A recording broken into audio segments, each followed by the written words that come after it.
नमस्कार। आता रागिणी ही आकाश आणि भूमीच्या गुडबुकमध्ये येण्याचा प्रयत्न करते आणि शेवटी त्यांचा विश्वास संपादन करते। ती आकाशचा तर विश्वास संपादन करते, पण भूमीच्या मनात शंकेची पाल चुकचुकत असते। खरंच रागिणी आता इतकी बदलू शकते की ती नाटक करते? खरंच हे जर तिचं नाटक असेल ना, तर मग मी तिला सोडणार नाही। पण कसं ओळखायचं ही ती नाटक करते? मला काहीतरी पुरावा पाहिजे। पुरावा असल्याशिवाय मी बोलू शकत नाही। पण काही म्हणा, तिने आज माझा जीव वाचवला आहे। तिच्यामुळे आज मी वाचली। पौर्णिमाने तर मला मदत केलीच नाही, पण रागिणी आत्याने मला मदत केली आणि हॉस्पिटलला वेळेवर आणलं, म्हणून आज सगळं निभावलं।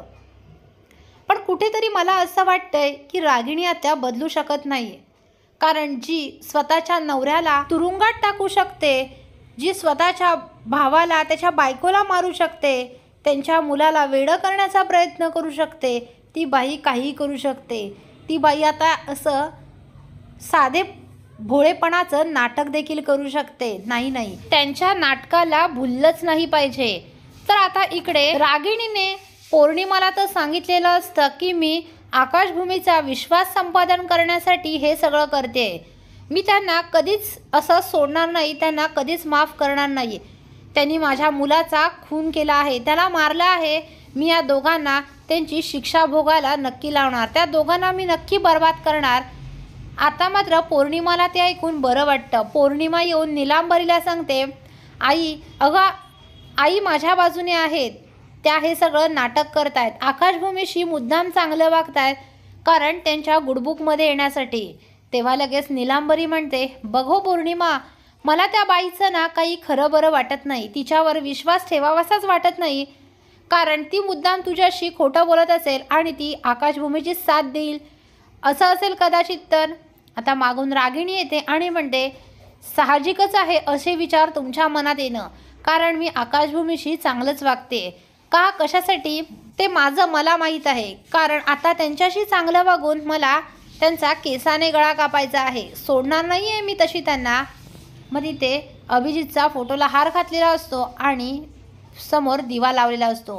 रागिणी तिथे जाते, त्या दिव्यावर हात ठेवते आणि म्हणते, इथून पुढे अभिजित, त्या आकाशभूमीला जास्तीत जास्त कशी शिक्षा होईल, त्या दोघांना जास्तीत जास्त कसा त्रास होईल हेच मी बघेन। तुला आमच्यापासून त्यांनी लांब नेलं, तुला या जगातून त्यांनी कायमचं लांब नेलं आहे, त्यांना सोडणार नाही। आकाशभूमीला मी पूर्णपणे बर्बाद करून टाकेन, तरच तुझ्या आत्म्याला शांती मिळेल।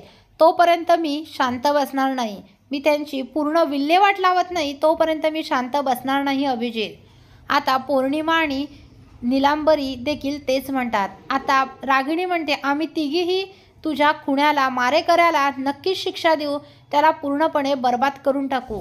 आता मात्र तिथे त्या तिघी काय करतायत हे चोरून मनू बघत असते आणि त्यांचं ते बोलणं ऐकून मनूला धक्काच बसतो। मनू लगेच आपल्या फोनमध्ये रेकॉर्डिंग करते, ते ऐकून तर मानसीला धक्काच बसतो। ती म्हणते, म्हणजे रागिणी आई ह्या बदलल्या नाही आहेत, हे सगळं नाटक आहे, म्हणजे त्या आकाशभूमीच्या गुडबुकमध्ये येऊन त्यांना त्रास देणार आहेत। मला आत्ताच्या आत्ता हे ताईला रेकॉर्डिंग दाखवलं पाहिजे।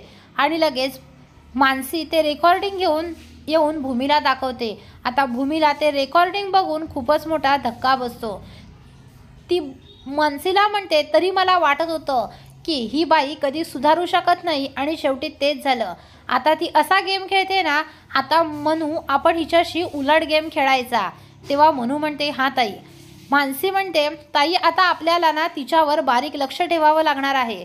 तेव्हा भूमी म्हणते, हो तू आणि मी आहोत ना, आपण तिचा हा डाव, तिचा हा प्लॅन कधीच यशस्वी होऊ द्यायचा नाही।